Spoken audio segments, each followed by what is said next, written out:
Hello. So What? I'm here Who's with our guest here?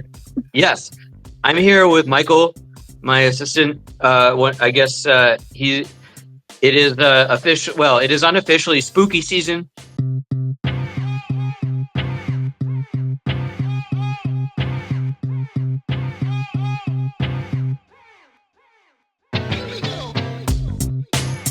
Hello and welcome to this episode of Spotlight 209, sponsored by Horseshoe Casino Hammond, offering a premier gaming and entertainment experience in Northwest Indiana.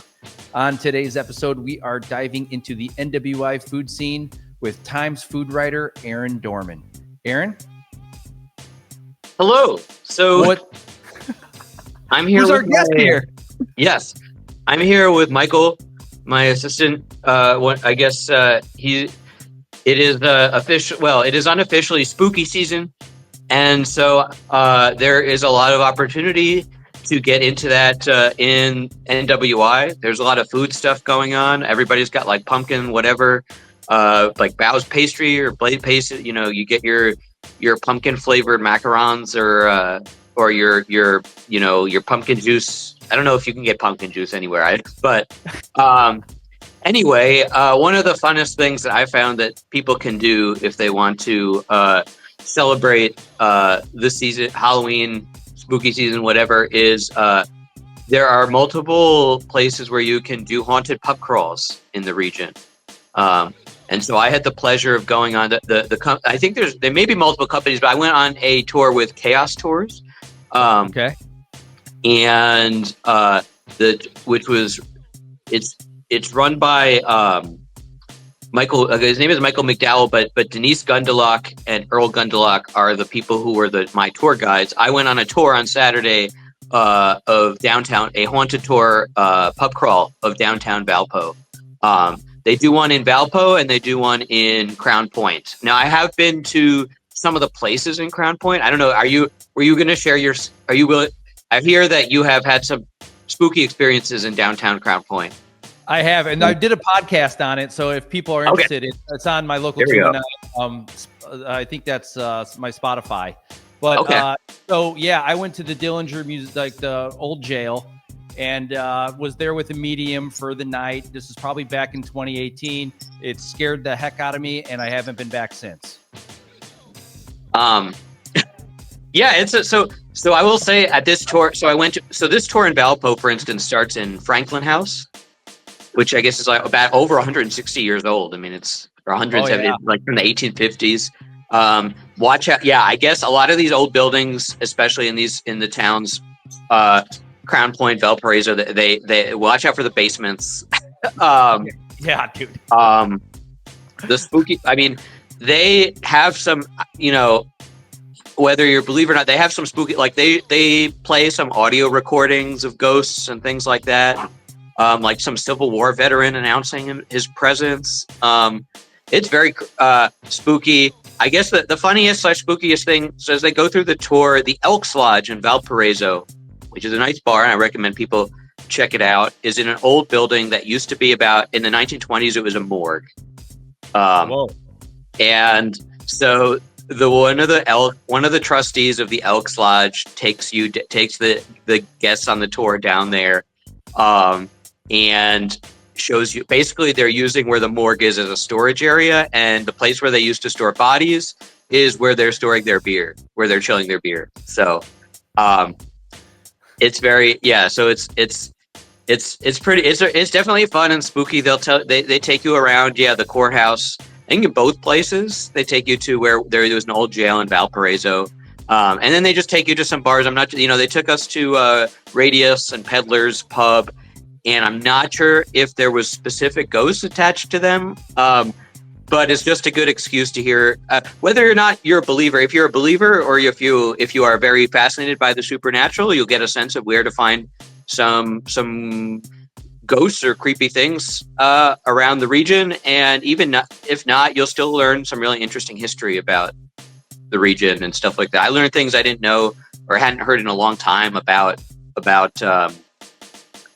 graveyards and things like that, and about old timey people. I guess used to have they used to give people a thing that they could, like a rope and a thing that if you were still alive if you were buried alive for some unfortunate reason by accident, there was a thing you could pull that was attached to a bell.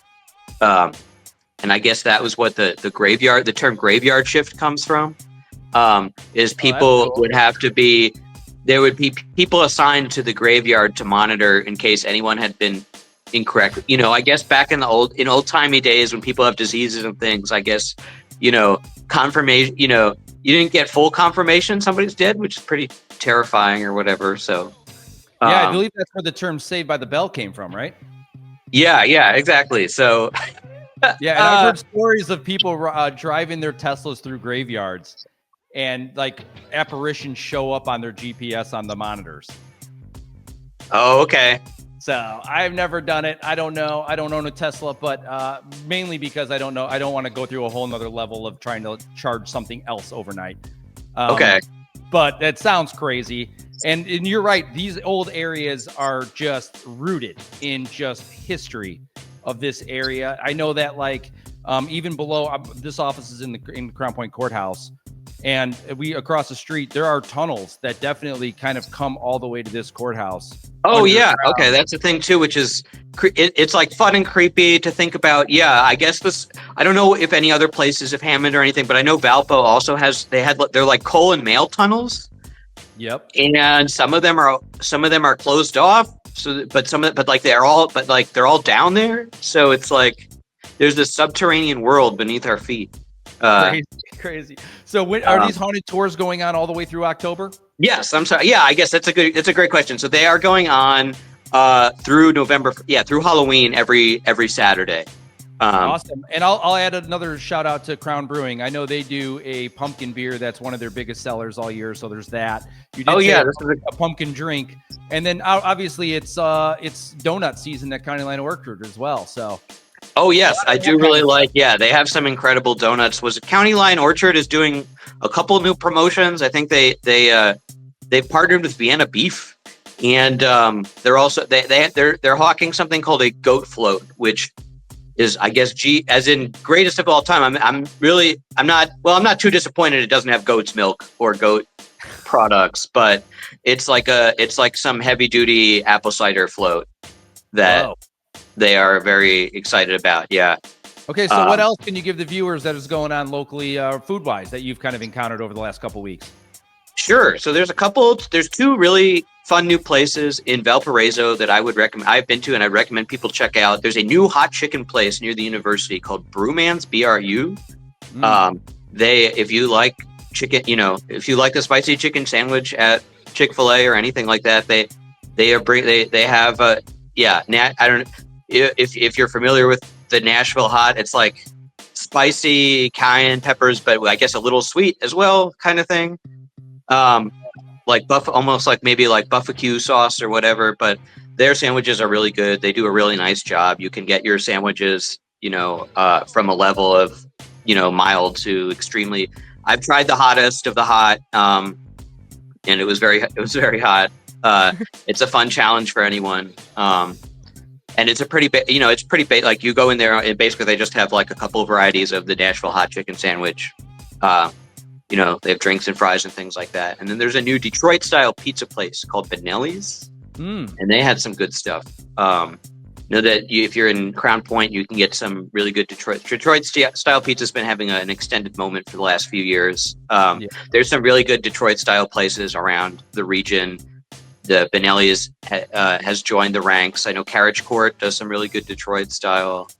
Who else? I really like. So there's a place in Miller called Clutch that has a Detroit style pizza like in the pan to go, so people can get stuff and bring it home. I don't know if I guess technically you're supposed to, if it's real Detroit style, you're supposed to have it in the engine pan.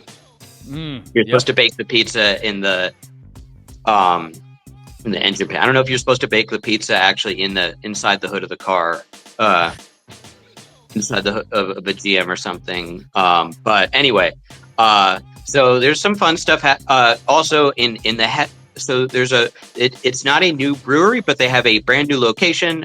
Foreign Local is moving to the Hessville neighborhood in Hammond. Shout out Mikey. Good job, man. Keep it going. Yeah, I'm really excited for that. I've been having their beer. They were in a location in Hammond, and earlier this year they're in their process of relocating. They've been doing like, you can get their beer, I believe Wild Rose, among other places. So they have some really strange and really good stuff. Like it's very weird. It's like an ube flavored smoothie beer. Which is basically and it's like this extremely dark purple beer. It looks really interesting, and I guess it's just it's very sweet. It tastes like you're drinking like a fruit smoothie almost, which is dangerous. It's like a fruit cocktail almost, and I guess it's just a beer. I'm not great about the process of beer making, but my understanding from, I think I talked to Mikey, was like it just is brewed with a crap ton of fruit. In this case, topped up with ube, which is like it's a purple Japanese kind of sweet potato variety. And I'm sure it's really easy to clean those vats after that. So there's a joke that running is like, yeah, brewers get into brewing because of creativity, but at the end of it, they become janitors. So okay, yeah. So thanks for the roundup, Aaron. We got to hear a word from our sponsor. You cool to stick around for a rapid fire segment? Oh yeah, I'm ready. All right, awesome. Before we continue over to the rapid fire segment, let's hear a word from our sponsor.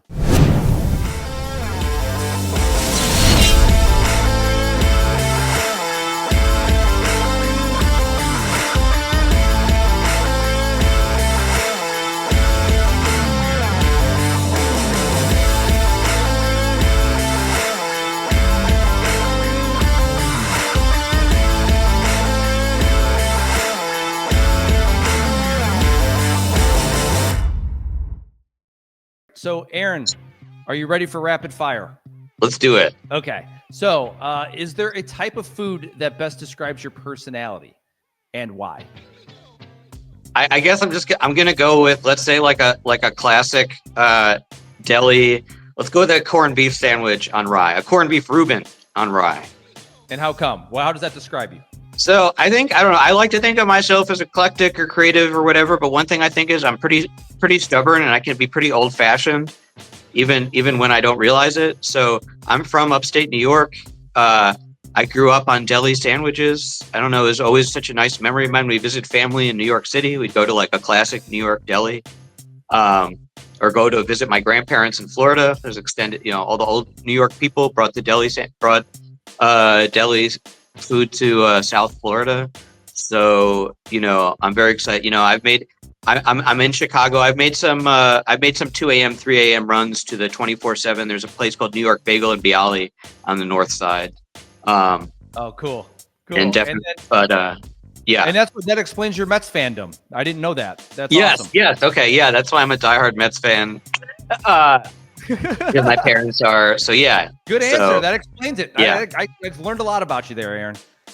Next question. After going to as many restaurants as you have, what makes a place stand out at this point? Ooh, that's a good question. I think, you hate to say, like, there is a novelty factor. Like, if a place does have like some crazy stuff, like they're doing like I don't know, that somebody said this derogatory, like if somebody's doing like kimchi mac and cheese, or they're just bringing in like weird new foods or whatever, sweetbread. I don't know if I would go for sweetbreads or something like that. But so there's that. What keeps a place? I mean, honestly, I think a big thing that I found is I'm drawn to places where, like, especially because I'm often going like to check out a place by myself or whatever. If there's like good rapport with the servers or the bartenders or something like that, they're just it's like fun to hang out and chat with people, or even if there's locals at the bar or something like that. Because I've been to places, and I won't name names, where like it can feel very cold or sterile, and even if the food is good, it's like I don't know if I want to go back there. It's like you go.